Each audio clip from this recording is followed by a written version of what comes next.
Hi, my name is Denise Kekimuri. I am the founder of Vessel Is Me. How did I meet Tracy? Very interesting story. So I was invited by Rotary to give a talk on bereavement and management of grief. So after my talk, a beautiful lady walks up to me and she's like, hi, my name is Tracy. Thank you so much for having this conversation. People don't know what we're going through. And she's like, I also lost my baby. And I think she told me it was like 3 months, 3 weeks. Yes, it was 3 weeks before. And I was looking at her and I was like, you are strong and you're standing and everything. And she's like, yeah. So I don't even know why I came for this bloody thing, but I'm glad I did, that my sister pulled me to come for it. So we get into talking, and something about angel moms meeting, like mothers who have lost. Our stories are very long. So, and this was after. So I was like, let's have tea. Tea is where we're going to have this whole conversation. So we met a bit, I think 2 days after, and we had about 2 hours long, 3 hours long conversation about her going through the loss, dealing with nurses, dealing with people not telling her but telling her, her daughter, how they went back and forth looking for all sorts of things. And I was like, okay, all right.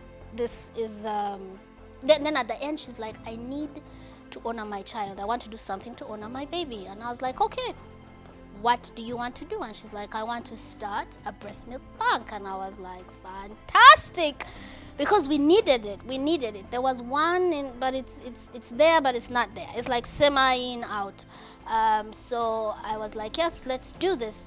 So I must say I pushed her, and I think I pushed her too much, but it's needed. It's something that as bereaved mothers we should be able to have this space, and I thank God that ATTA is doing this. I also had a similar experience. I lost my baby at 8 months, and the only way I knew that this was necessary, that my baby was actually hungry, was my breasts were full and they started leaking. So they're taking her to the NICU, and I kept saying, guys, my boobies need, the person needs to come and just get on and we reduce this size. But the most painful thing for me, I think, was after they told me that she had died. I was like, what am I gonna do with all this milk? So they give you a little white pill to stop the milk, and I didn't take it immediately, because in my head I was like, I need to give this milk to someone. There's someone out there who needs this milk, but I couldn't find the person. And of course I was in the middle of grief and all that. So my sister is like, you know what, let's call Dr.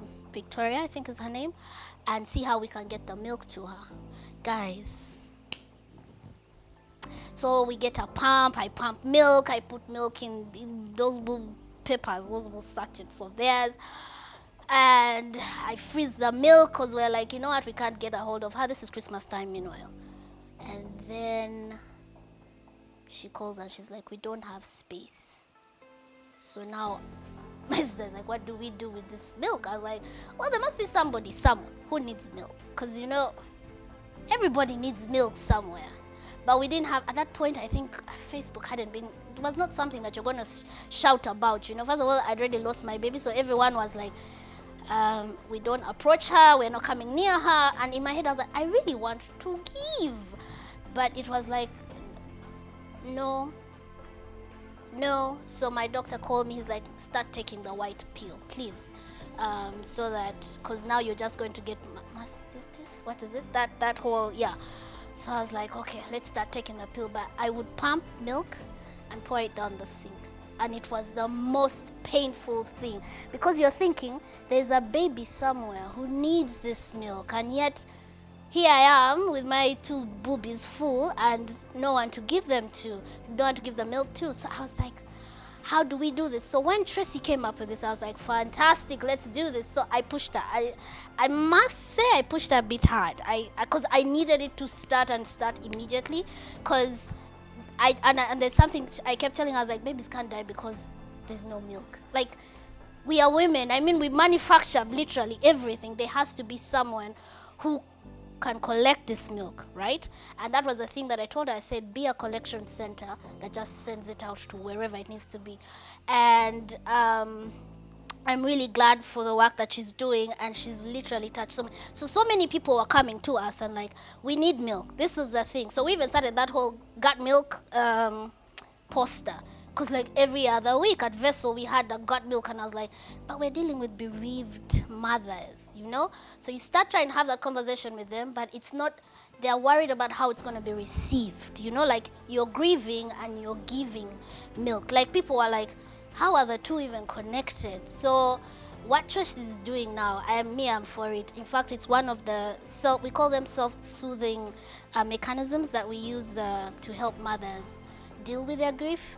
So one of the things that is really key is donating to mothers in need, and it's something that we are really hoping that we can start and just kick it off as Vessel is Me and ATTA breast milk community.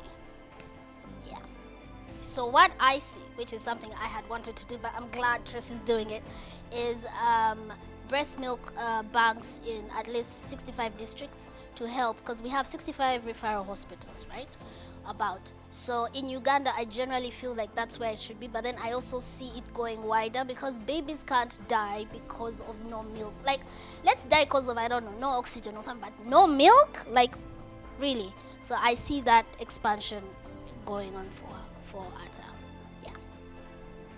And I thank God that ATTA is doing this and has created this space for us to be able to give back, even though we are grieving at that point for bereaved mothers.